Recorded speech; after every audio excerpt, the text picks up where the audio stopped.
24 ঘন্টা আমরা শান্তি বজায় রেখে যাওয়ার সুযোগটা করে দেন ইনশাআল্লাহ। আমরা শৃঙ্খলা করতাম না। সোনাই প্রশাসনের থ্রুতে আজকে আমরা রাষ্ট্রপতির উদ্দেশ্যে ওয়াকফ অ্যামেন্ডমেন্ট বিল বাতিলের একটা গণতান্ত্রিক পদ্ধতিতে আমরা একটা মেমোরেন্ডাম প্রদান করলাম।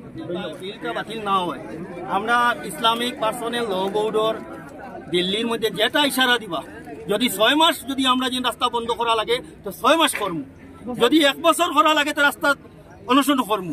আমরা 25 করোড় মুসলমান আমরা ভারতবর্ষ বাস করি।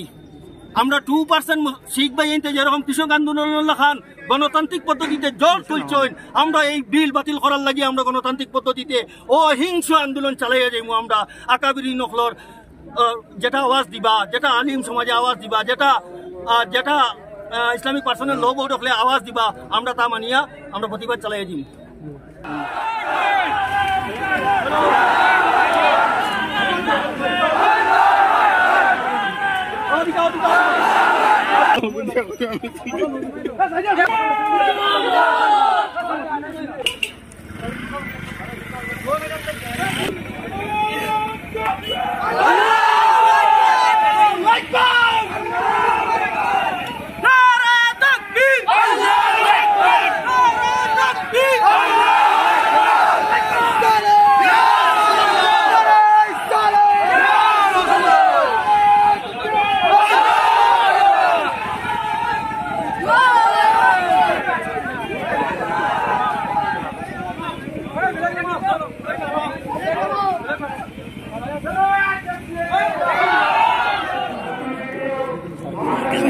ভারতবর্ষের মধ্যে গত দুদিনে লোকসভা এবং রাজ্যসভায় 2024 সালের বিতর্কিত ওয়াকফ সংশোধনী বিল পাশ হওয়া দেশের পক্ষে অত্যন্ত দুর্ভাগ্যজনক।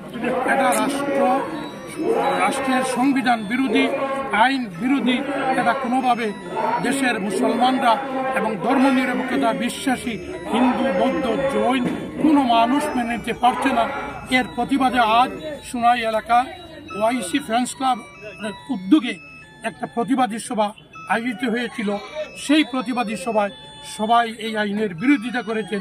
প্রয়োজনে আমরা সর্বভারতীয় মুসলিম পার্সোনাল ল বোর্ডের নির্দেশ অনুযায়ী গণতান্ত্রিক